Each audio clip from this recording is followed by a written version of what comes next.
Selamat datang di channel saya.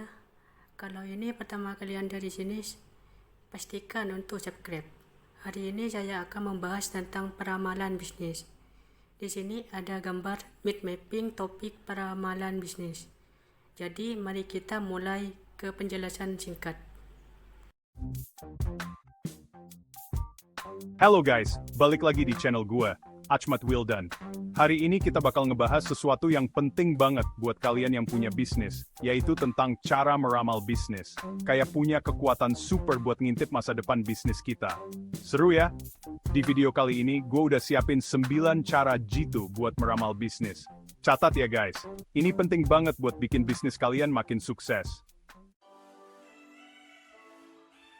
Pertama, ada yang namanya metode transportasi. Metode ini kayak peta ajaib yang bisa nunjukin kita rute pengiriman barang yang paling hemat, biar ongkos kirimnya nggak bikin boncos. Nggak cuma buat kirim barang, metode ini juga bisa dipakai buat atur jadwal produksi lo. Keren kan? Lanjut ke cara kedua, yaitu regresi pada peramalan. Gimana tuh caranya? Tenang, nggak seribet namanya kok. Kita cuma perlu kumpulin data-data penjualan kita di masa lalu, terus kita analisis pakai rumus matematika sederhana. Nah, dari situ kita bisa nebak kira-kira tren penjualan kita ke depannya bakal kayak gimana. Misalnya, kalau musim hujan, penjualan jas hujan biasanya naik berapa persen. Cara ketiga, namanya teori permainan. Dalam bisnis, kita itu kayak lagi main game guys. Ada kita sebagai pemainnya, terus ada lawan kita, yaitu para pesaing. Nah, teori permainan ini ngajarin kita gimana caranya bikin strategi jitu biar bisa menang ngalahin pesaing. Kayak main catur, kita harus mikirin langkah-langkah yang cerdik biar bisnis kita nggak kalah saing. Cara keempat, teori lokasi. Sesuai namanya, metode ini ngebantu kita buat nentuin lokasi usaha yang strategis. Ingat, tempat usaha yang strategis tuh penting banget buat bikin usaha kita rame dan sukses. Bayangin deh, kalian buka warung bakso, tapi lokasinya di tengah hutan. Sepi pengunjung kan? Makanya, pilihlah lokasi yang ramai, dekat sama calon pembeli, dan gampang dijangkau. Cara kelima, metode Hongaria. Metode ini cocok banget buat kalian yang punya banyak cabang atau bagian di perusahaan. Metode Hongaria ini bisa bantu kita buat bagi-bagi sumber daya, kayak karyawan, bahan baku, atau modal, ke setiap cabang dengan adil dan merata. Jadi, semua cabang bisa jalan dengan lan dan gak ada sumber daya yang kebuang sia-sia. Cara keenam, teori antrian.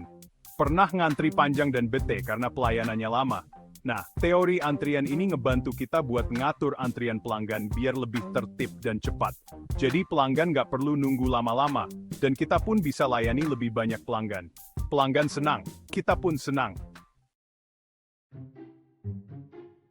Cara ketujuh, peramalan analisis jaringan. Dalam dunia bisnis, semua hal itu saling berhubungan guys. Kayak jaring laba-laba, rumit tapi menarik. Nah, peramalan analisis jaringan, ini ngebantu kita buat ngerti gimana caranya setiap bagian dalam bisnis kita saling terhubung dan bekerja sama. Dengan ngerti polanya, kita bisa ngambil keputusan yang lebih tepat buat bisnis kita. Cara kedelapan, analisis eksponensial. Metode ini mirip kayak regresi, tapi lebih fokus ke data-data penjualan dalam waktu dekat. Kita kumpulin data penjualan beberapa bulan terakhir, terus kita analisis pakai rumus matematika buat ngeliat tren dan ngeprediksi penjualan di bulan-bulan berikutnya.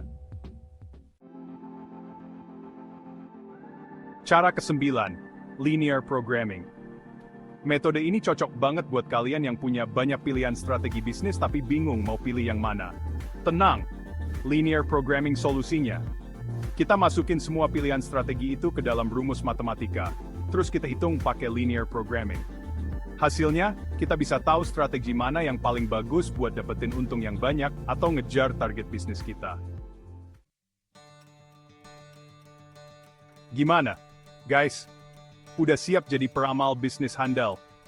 Intinya, meramal bisnis itu penting banget buat bantu kita ngambil keputusan yang tepat dan bikin bisnis kita makin maju. Dari 9 cara yang udah gue jelasin tadi, coba deh kalian pelajari lagi metode mana yang paling cocok buat bisnis kalian. Ingat, setiap bisnis itu unik dan punya tantangannya masing-masing. So, keep learning, keep exploring, and keep growing your business. Sampai jumpa di video gue selanjutnya.